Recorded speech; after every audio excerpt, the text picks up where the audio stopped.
The Bosphorus, a 20-mile natural canal linking the Black Sea and the Mediterranean, the boundary between Europe and Asia that the Turks have held for more than 500 years. By international agreement, they allow the merchant vessels of any nations to pass freely in either direction, while reserving strict military control of these waters.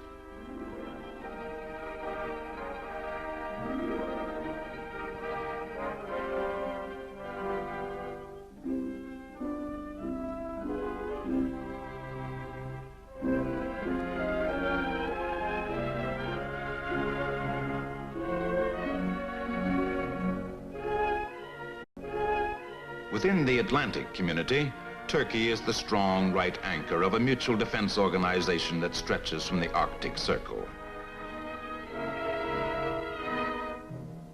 Within the world, Turkey holds one of the great strategic crossing places of history, able to control access to Asia and Russia, and within close reach of the oil-rich Middle Eastern countries, the Suez Canal, and Africa.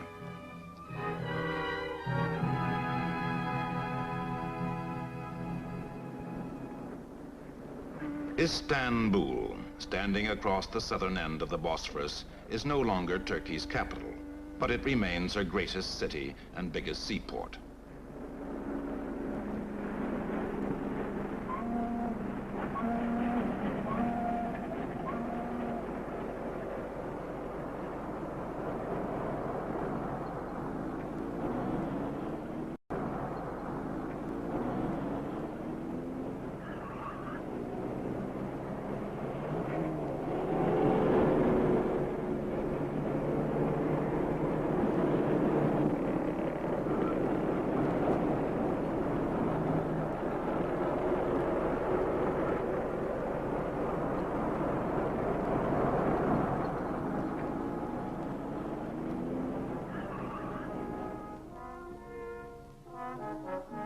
Constantinople, this ancient capital of the Byzantine Empire, became capital of the Ottoman Empire in the year 1453 under the new name of Istanbul. Saint Sophia, which was a Byzantine temple for about 900 years and a mosque for about 500 years, was transformed by Ataturk into a Byzantine museum in 1934. To the name of Constantinople was added the wealth and prestige of Istanbul, new capital of the Ottoman Empire.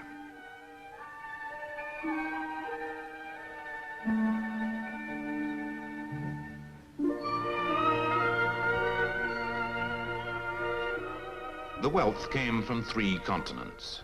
The prestige included dominion over Europe as far as the Danube, all of North Africa, and the entire Middle East.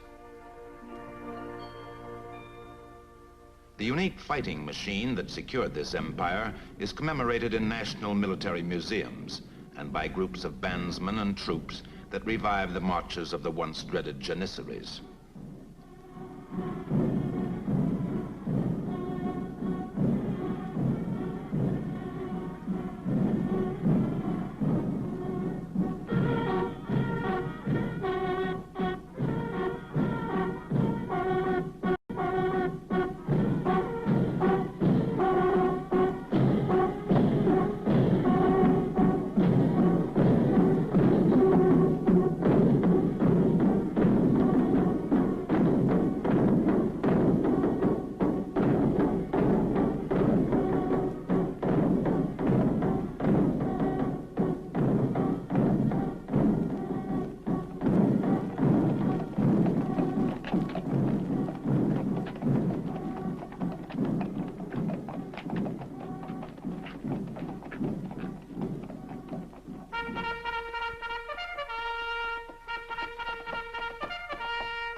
Turkish cavalry were the shock troops of the empire for hundreds of years. And in today's republic, cavalry still have a part to play in almost a fifth of this great land. The northeast, where broken mountain country makes movement difficult.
These new-style horse divisions are unlike traditional cavalry. Pack horses enter the charge with modern automatic weapons and supporting arms that enable these troops to concentrate heavy firepower in country difficult for infantry and impassable to tanks.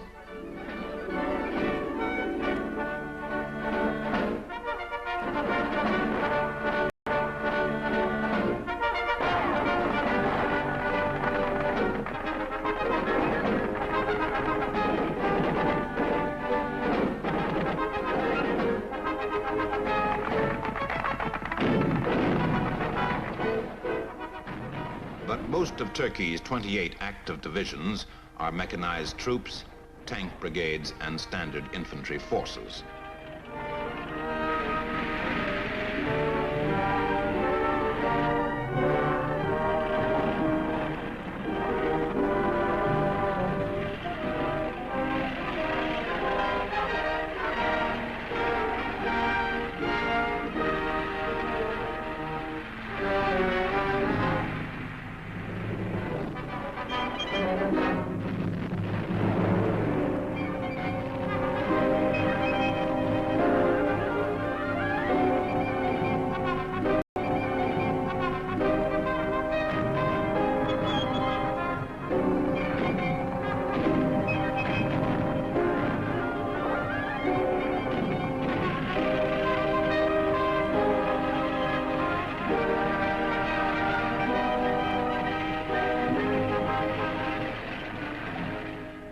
But this army is more than a military machine. Turkey is still conducting a great economic revolution, and none of the 500,000 men under arms return to civilian life without having learnt new skills of service and of value to the future of their country.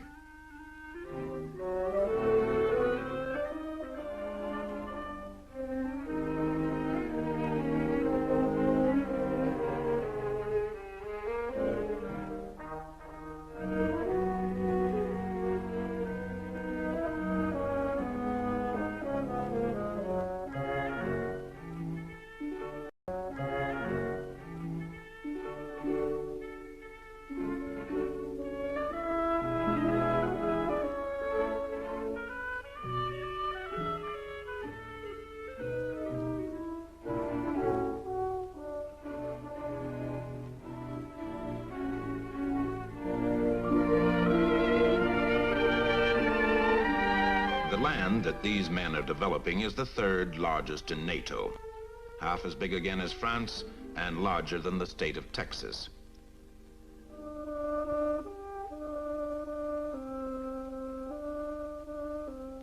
As much of the country is natural grazing that can be intensively cultivated, the biggest post-war change has been in agriculture. With a population of 22 million and raw acres to spare, government surveyors are constantly mapping out new farms for whoever wishes to work them.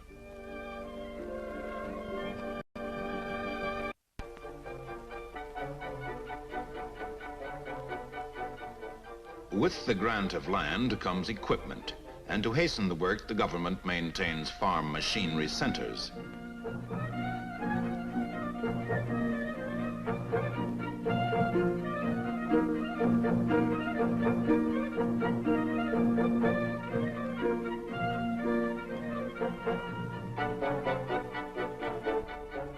Where there was a tractor at war's end, there are now 40.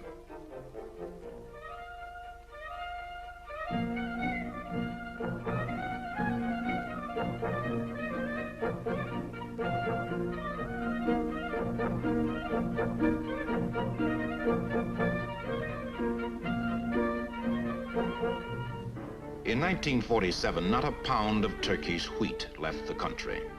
6 years later, with a record harvest of 14 million tons, Turkey became the world's fourth wheat exporter. In 6 years, wheat production overtook storage facilities so fast that grain was stacked in the open while an emergency program went ahead to build a chain of giant silos.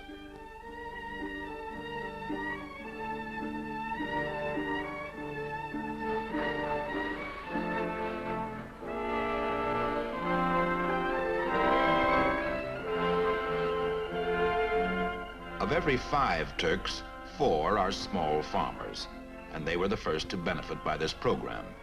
The marked increase in their income created a wide market for consumer goods. Few countries in the world have raised living standards so fast in so short a time.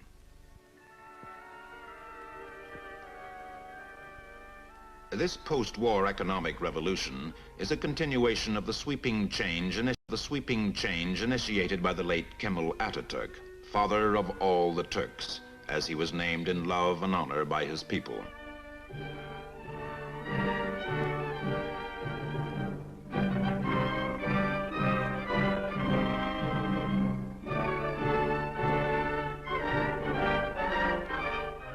In the capital of Ankara is his mausoleum, dominating the city that is itself his finest memorial.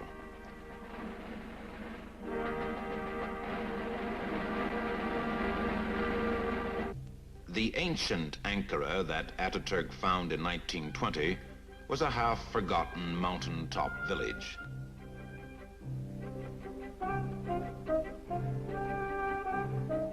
Beside it, in almost the exact center of Turkey, he founded one of the great cities of the world.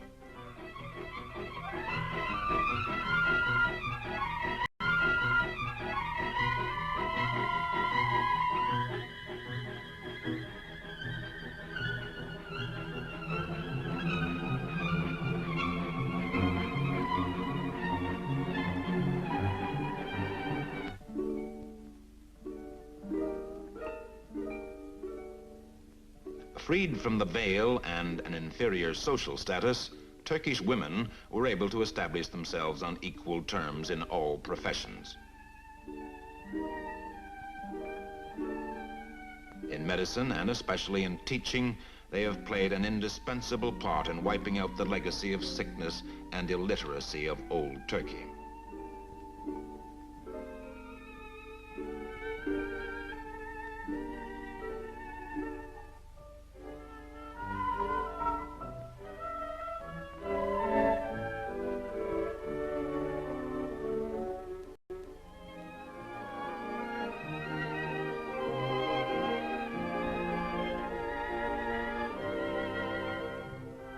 When Ataturk decided to industrialize, he set up banks to do the job, to finance and to direct. In 1950 came a change of policy. Banks began to make loans to new private enterprises that have established a range of consumer industries and aided a threefold increase in textile production.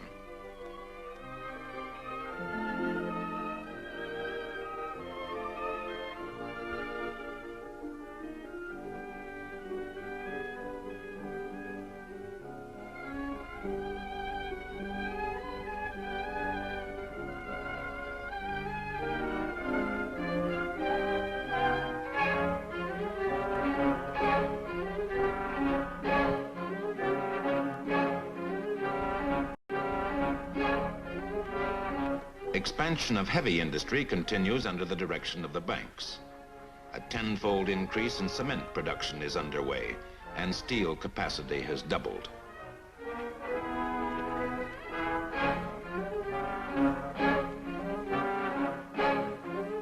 In mining, coal production is up by 50%.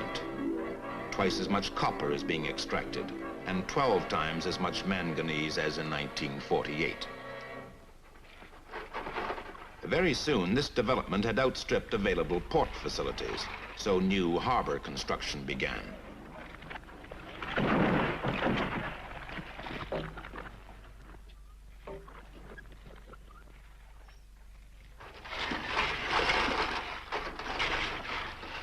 Adequate new installations now load the mineral wealth easily and quickly. Most valuable of these new exports is chrome, of which Turkey is the biggest producer in the free world. The end in this chain of continuing development has been the establishment of a modern Turkish merchant navy handling the trade of the country. In the port of Izmir, the Star and Crescent keeps unexpected company. It flies among the flags of NATO Atlantic Alliance to mark the Southeast Sector's regional defense headquarters.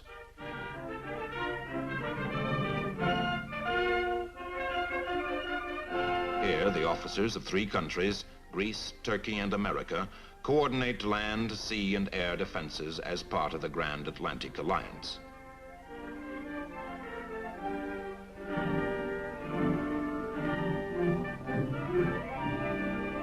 To this security, the Turks contribute half their yearly budget.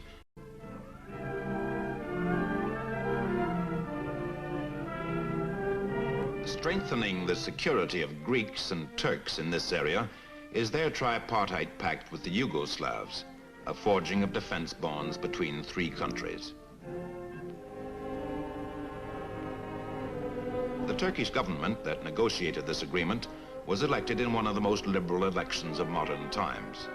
At the 1950 and 1954 elections, the political party that had held power in Turkey for almost 30 years was defeated at the polls by an overwhelming majority.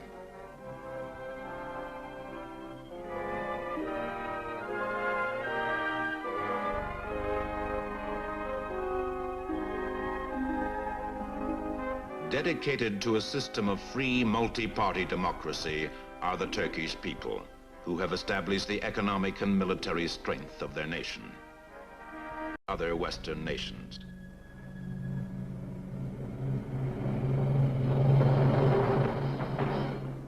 In the second half of the 20th century, she is ready to move forward and gather the material of a gigantic communal endeavor founded on the national unity and will of her people.